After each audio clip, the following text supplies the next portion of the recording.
Assalamualaikum warahmatullahi wabarakatuh. Ya, bertemu lagi di channel Hidup Petani, teman-teman. Ini adalah tanaman semangka yang berusia 40 hari HT atau masih memasuki masa perkawinan atau penyerbukan.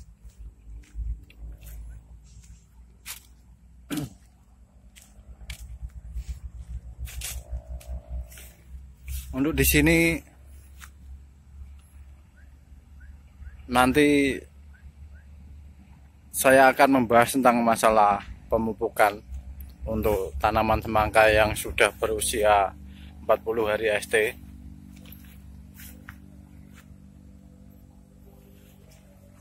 Atau sudah memasuki masa generatif.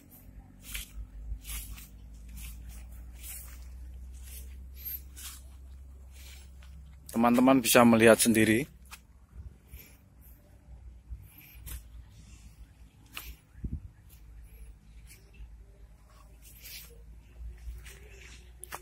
Tentang kehijauan daunnya dan calon-calon buahnya.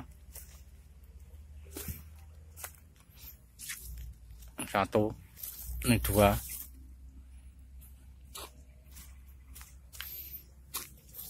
Dan ini yang ketiga. Rata-rata kami di sini membuahkan satu pohonnya 3. Ini 2, Jona dan Joni kalau orang bilang. Dan nanti insya Allah kedua-duanya bisa besar semua selama nutrisi dan pohonnya masih sehat dan nutrisinya tercukupi. Ini 1, 2, dan ini yang kecil 3.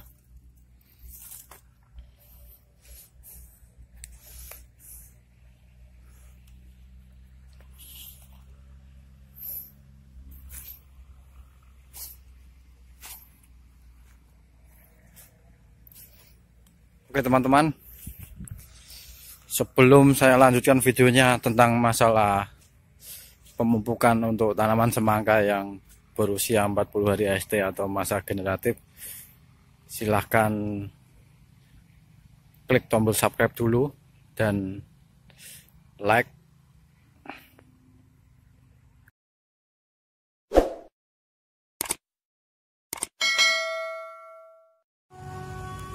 Oke teman-teman, setelah teman-teman mensubscribe video saya dan channel saya, kita lanjutkan tentang masalah pemupukan tanaman semangka serta perawatannya. Seperti biasa teman-teman, saya sudah menekankan untuk teman-teman di luar sana, tanaman semangka ini sangat sensitif, sama halnya dengan tanaman melon. Jadi kita harus rutin memperhatikannya dengan cara melakukan penyemprotan secara berkala, yaitu minimal 4 hari sekali atau 3 hari sekali. Bila 1 minggu sekali, maka itu termasuk agak berjauhan teman-teman, jaraknya agak sedikit jauh. Jadi kita melakukannya berkisar 4 hari sekali. Di mana obat yang kita pakai adalah seperti biasa, yaitu obat jamur daun, obat keriting, dan obat lalat buah, dan obat ulat seperti biasa yang di toko-toko pun banyak mereknya.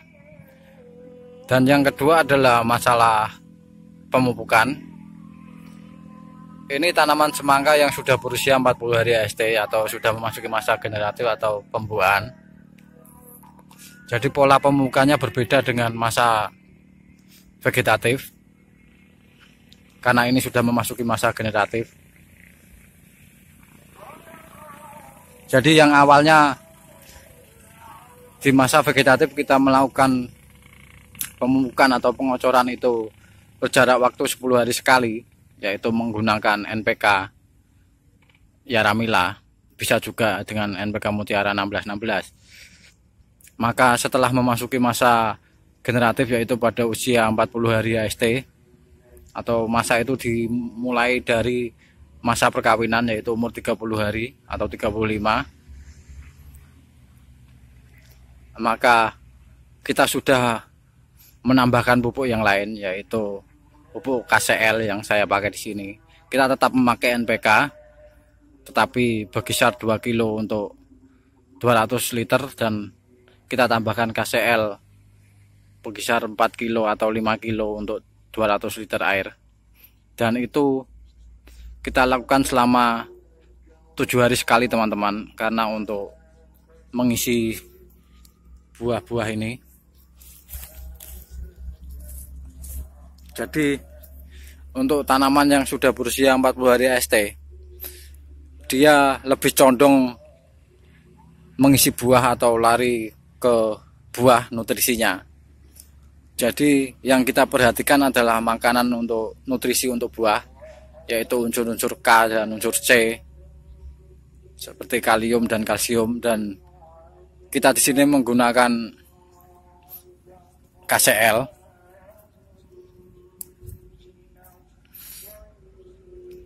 Yang dimana unsur kalium dan kalsiumnya cukup tinggi dan sangat cocok untuk tanaman semangka seperti tanaman kita ini teman-teman. Jadi kita akan fokus ke pembesaran buah. Jadi yang seperti biasa, yang pemupukan NPK-nya yang kita kurangi dan kita tambah dengan KCL.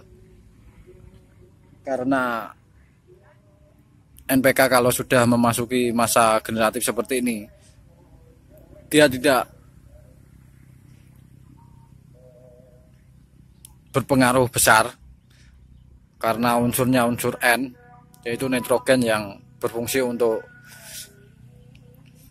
masa-masa pertumbuhan seperti penghijauan daun, berbanyak cabang, dan berbanyak perakaran, yaitu setelah umur 40 hari kita kurangi menjadi 2 kilo untuk 200 liter, yang sebelumnya adalah 5 kilo dan 4 kilo untuk 200 liternya. Sekarang kita kurangi menjadi 2 kilo dan kita tambah dengan KCL yang kita perbanyak, yaitu 5 kilo. Dan pola pemupukannya kita cenderung menurun teman-teman, karena semakin hari tanaman semangka ini semakin tua, yaitu setelah memasuki masa pematangan buah, maka kita turunkan pupuknya. Skala pemupukannya kita turunkan.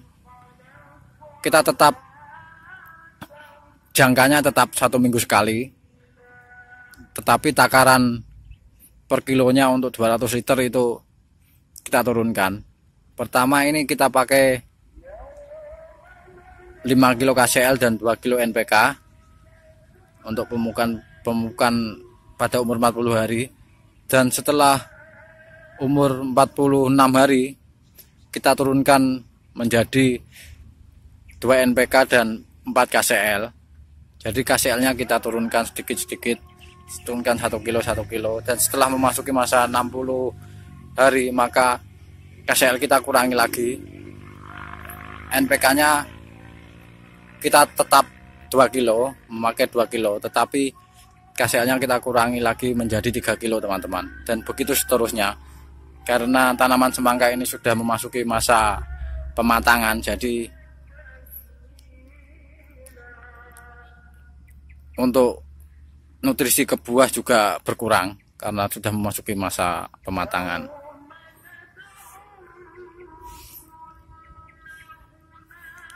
Oke teman-teman, cukup sekian mungkin video saya ini berguna untuk teman-teman di luar sana yang kemarin bertanya-tanya tentang masalah pemupukan.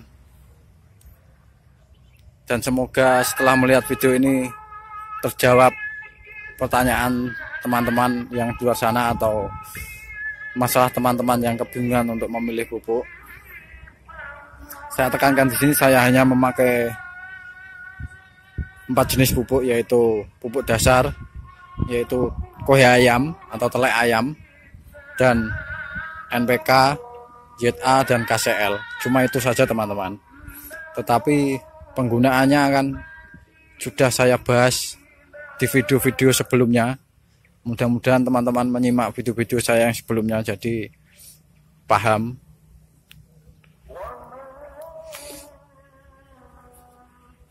Dan teman-teman yang masih kebingungan dalam masalah penyemaian, insya Allah nantinya akan saya buatkan karena saya masih sibuk dengan pekerjaan, jadi tidak sempat.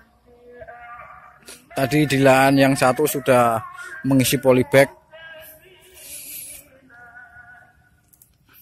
jadi teman-teman tidak usah khawatir, mungkin suatu saat video penyemaian itu saya bikinkan dengan detail. Sebelumnya sudah ada tapi mungkin kurang detail.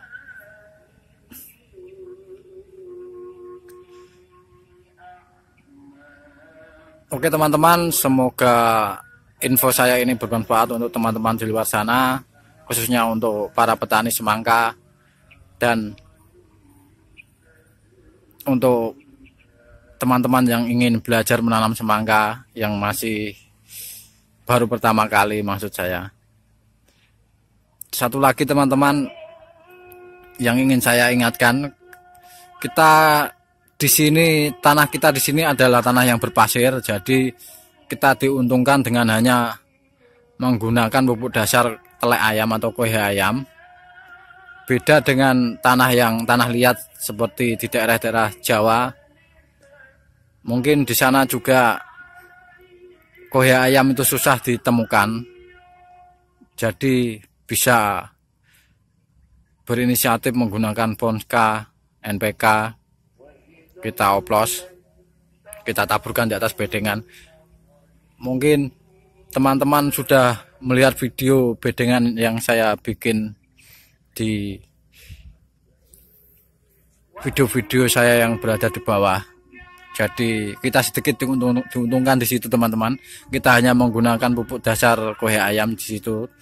Tadi keuntungan kita, tetapi kita juga cukup kewalahan, atau kalau dirugikan sih enggak, maksud saya teman-teman. Maksudnya agak sedikit kewalahan karena teman-teman tahu sendiri sifat tanah berpasir adalah dia cepat kering atau cepat menyerap air. Jadi kita waktu melakukan penyiraman itu memang agak sedikit kesusahan. Jadi itulah keuntungan dan maksud saya sisi positif dan sisi negatifnya lahan kami atau tanah yang berpasir. Seperti tanah-tanah yang di daerah Jawa, kalau tanah liat kan cukup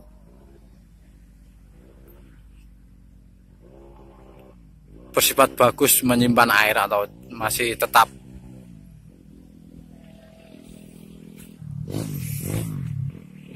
lembek walaupun di dalamnya di atasnya sudah kering, maksud saya. Tetapi kalau tanah kami di sini yang ladang di sini, maksud saya yang daerah-daerah Riau sini adalah tanah berpasir, jadi agak sisi negatifnya, bukan sisi negatif tapi memang perawatannya memang seperti itu. Jadi di penyiraman memerlukan banyak air. Sekian teman-teman, semoga teman-teman terhibur dan semoga berguna juga untuk teman-teman di luar sana. Jangan lupa ikuti terus channel Hidup Petani dengan cara mensubscribe atau nge-like, sehingga teman-teman bisa melihat video-video tanaman kami, semangka kami selanjutnya, yang mungkin suatu saat akan saya buat konten tentang masalah tanaman melon juga. Jadi bervariasi, ada semangka, ada melon nantinya. Mohon dukungan dan doanya teman-teman. Semoga berguna untuk teman-teman di luar sana. Sekian, wassalamualaikum warahmatullahi wabarakatuh. Sampai bertemu di video-video selanjutnya. Salam kami petani semangka dari Riau, dan maju terus para petani-petani di Indonesia. Jangan menyerah.